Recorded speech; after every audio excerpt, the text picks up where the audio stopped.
Can you play with this ball? She said, screw that ball.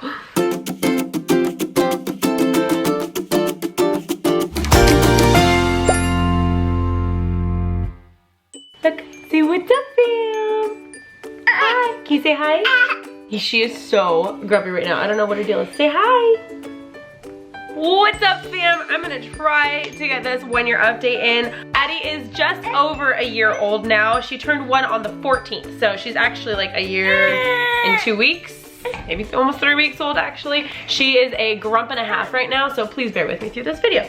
She's having a hard time right now because she looked out of our master bedroom window. If you guys know, we live in a 2-story. She looked out the window and there's a ball stuck on the patio roof and she wants it and nothing but it right now. So she is throwing a mini fit. But we're here for Addie's 1 year update. I can't believe it's already been a year. I'm not gonna do this whole spiel. You guys know how I feel. I've done it in several videos. She's really gonna make this difficult for me. But nonetheless, here we are. Can you say hi? Addie is just over 24 pounds now. If you guys watch our day-to-day vlog, yay! Then you know that she has been on the bigger side. She's been on the bigger side since, well, not since she was born, because she was like average when she was born, a good like 7 pounds. She was 7 pounds 11 ounces when she was born. So pretty average, maybe a little bit big, but ever since she was like 2 or 3 months old, she was really chunky. And it seems like after she hit, I don't know, maybe like, okay, there goes that. I tried with the headband. She hates headbands. It seems like once she hit maybe like 9 or 10 months old, she kind of leveled out with her weight. I think it was since she started walking. She, can I help you? She does that all the time. That's like her main way of communicating. So what do you want? Do a nene? What do you want? Say nene. I want the ball. She's like, I just want the ball, Mom. Why don't you understand? I do understand. I just don't have a way to get it down. So ever since she started walking, it seems like she's leveled out with her weight. This is just gonna have to happen. For the first time, I saw space between her legs and I was like, oh my God, like she's really, I don't know if it's that she's growing taller or if it's just that, I mean, she's obviously more active now and I know that's very normal. And that's what she's doing. So she's just over 24 pounds. I think it was like 24 pounds and 3 or 4 ounces, which is still on the bigger side of being a 1-year-old. But I think as she grows into being a toddler, she's gonna turn more into like a more average child, like weight-wise. Anyway, enough about that. She is in 18 to 24 month clothing 90% of the time. 12 month is pretty much out of the picture, and for pajamas especially, she wears some 3T. So anything I buy her is definitely like a solid 24 month. So she's definitely not tiny, that's for sure. She is starting to talk, which if you guys watch our daily videos, or day-to-day, I would say daily videos, but it's not day-to-day videos. It's just like our vlogs, I guess, like our Monday through Friday vlogs. Then you have probably heard her talk before. She says hi constantly. She also says mama, yay. She says hi. She says nice. She says doggy. I'm trying to think of anything else that she says, but she does say dada, but it's almost never, like very, very rarely.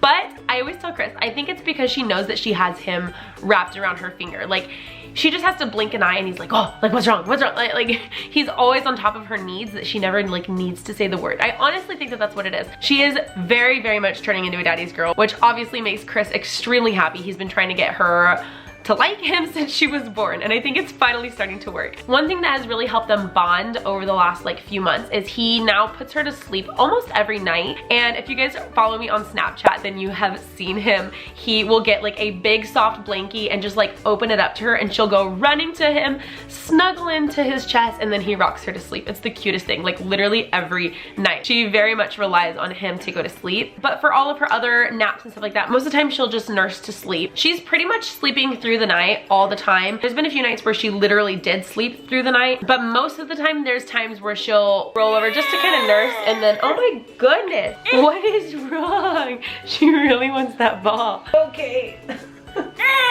She's also starting to throw fits. As you can see, she arches her back backwards and like throws herself down up to this point like that, just like that. The only thing that can make her sit is ice.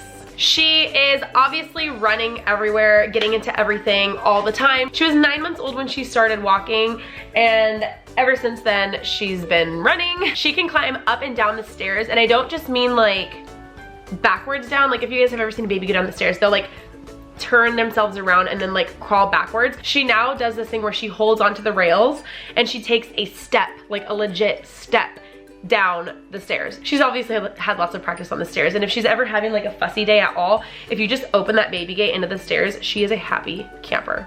Definitely her happy place. She is not much of a solid eater, and I know they say that food before 1 is just for fun, and so I wasn't stressing about it too much, but now I'm really starting to like, not worry, like I'm not worried at all, but I'm just like, when is she gonna start really just wanting to eat solid food? She's nursing plenty, so I'm not worried about her being like malnourished or anything. However, she is oddly obsessed with eating ice. I have considered getting her tested for like anemia or something like that. We're gonna schedule her 1-year like physical appointment, and I think I'll request it there to see what they say. It might just be like a texture thing with her, but I don't know, she just loves chewing on ice, and I've always heard like different things about that. So if anyone has had any experience with that, let me know, because I don't remember any of my other kids really being this obsessed with chewing ice, especially at a year old. One thing she also does, which is like kind of weird for a 1-year-old, but not really, is she bites her nails. And the only other child of mine that did that was Landon. He was 1, and I remember he started biting his nails. I know it can be a genetic thing, so I'm thinking that that's what that is at this point. I am a nail biter a little bit, like to an extent. It's just funny because it's Chris's like huge pet peeve, and so he's like, no, get your hand out of your mouth. But she'll just walk around like this with her, most of the time it's like this finger in her mouth, and she'll just be biting. So she takes 2 naps a day on most days, 1 around 10 a.m. and then 1 around like 5 p.m. And then she sleeps pretty solidly through the night. Usually she falls asleep around the time that we go to sleep, unless it's like insanely late. Oh, you're dumping ice all over my bed and all over yourself, aren't you? And she doesn't usually wake up until we wake her up. So that's just kind of what her schedule is right now. Obviously, as she gets older, it's gonna change drastically, but that's what works for us right now. She is obsessed with her little baby doll that she has. My best friend Janelle got it for her birthday, and ever since then, she plays with that thing all the time. Like, I'm surprised she hasn't said baby yet, but we'll tell her like, where's your baby? And she'll look, huh, where's your baby? And she's looking for her now. That was mean, I shouldn't do that. Why are you dumping ice all over my bed? She's in the terrible twos, and she's just turned 1, I swear. She's very, very, very independent and very self-sufficient, which is gonna make for a very successful adult, I think. We're just gonna have to figure out how to get through these childhood years with her, because if you've watched any of my like updates up to this point, her month-to-month updates, she's the easiest baby ever. But ever since she turned, I don't know, probably like, since she could walk, she's really starting to get this little attitude with her. But other than her little like fit throwing acts, I was about to say she almost never cries, and then she cried. She's just so grumpy right now. You wanna go outside? Ugh, she also says bye-bye, which is what she wants to do right now. So I think I'm gonna go find Chris and just do this update without her. Oh, okay.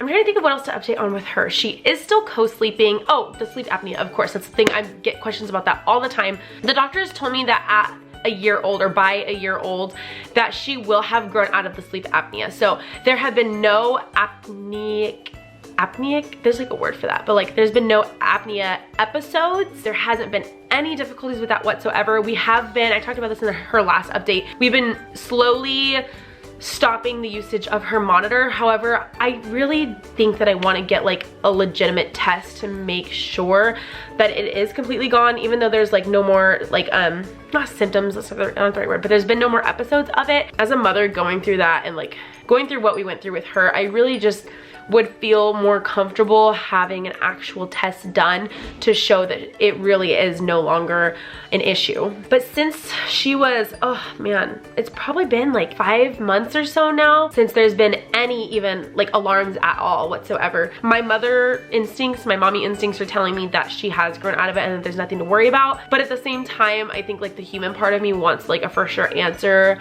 and like testing done to support that, you know, because like just because most kids have grown out of it by age 1 doesn't necessarily mean that they all do. I mean, I'm just assuming. I really don't know. I'm not a doctor or anything. That's just like, I don't know. So with naps and everything like that, I literally just sit and watch her like a hawk, whether it's on the baby monitor or sitting next to her or holding her, staring at her, like, I mean, we pretty much don't ever let her sleep alone without an eye on her or her monitor on her throughout the night. There has been a few nights now when we will not use the monitor at all. However, most of the time that's when I sleep for like 3 hours because I still get really stressed out about it. So I definitely think it has a play in me physically. Like, it's really draining emotionally, I guess. I don't know. This is the part that I don't think I've really talked about a whole lot, and I think it's like kind of obvious. Anybody who has gone through any, like, almost losing your child naturally will have these kinds of feelings, but I just get really nervous with her sleeping, you know, and I definitely think it's had a toll on me and my ability to sleep through the night, because I don't sleep through the night. Most of the days I don't even go to bed, and that's partly because I'm up editing, but at the same time I think subconsciously I'm making it to where I don't go to bed until super late, because I get to just like sit next to her and watch her and make sure that nothing bad is happening. So I don't know, that's just, man, that got real deep real quick. Moving on, if you guys have any questions about her, definitely ask me in the comments below. I'll be in the comments, and let me know if there's anything that I missed. As for me, there's one thing that I really wanted to talk about, and that is my period. It has been over a year now, and I have not been on birth control. Obviously, my husband got a vasectomy. He got his vasectomy, he did his thing, and that's kind of where we're at with that. So birth control wise, that's where I stand. I'm not on birth control. I don't plan to be on birth control. I really just want to let my body do its thing. And there's one thing that I've noticed in that process, and that's that I still have not had a period. I bled for a while, obviously afterwards, like after birth. You bleed for like 2 months, 6 weeks, whatever it is. I think I bled for like 2 months or so. And since then, I have not had one period. Yes, I've taken several pregnancy tests. I think it has a lot to do with the fact that I'm still breastfeeding. And when you breastfeed exclusively, it kind of generally, not for everybody, but generally it will like prolong your period from returning. So I think that's still in the stages that we're at, and I'm probably gonna jinx it and I'm gonna like get my period tomorrow morning, but up to this point I have not had my period. Again, I have taken several pregnancy tests and I'm not pregnant. So I guess I'm just curious at this point, because with all of my other kids, at this point I had at least had it one time, like had one cycle, but I was also on birth control with all of my kids at this point. And I know that obviously plays a part in your body and its hormones and everything like that. So other than that, I'm back down to my pre-pregnancy weight, pre-pregnancy with her. I'm not down to my pre-pregnancy weight pre all of my babies, and I honestly don't know if I'm gonna get to that point. I have about 10 to 15 pounds before I'm at my pre-baby weight in general. And so that's been really not hard on me, because I know it could be a lot worse, but at the same time, I have to understand that I was 17 when I had no babies. Like, that's almost unrealistic. Now I'm 25, and sure, I could do a lot more things like eat healthier and go to the gym, which I will do at some point, but at this point I'm just not ready. The gym part anyway. Obviously eating healthier, that's totally doable, but working out wise and like gym wise, I am not going to the gym, and that's a huge factor, and that is my back pain. On that subject, my stomach muscles, I get questions about that all the time as well. I was going to physical therapy for my split stomach muscles, the diastasis, recti.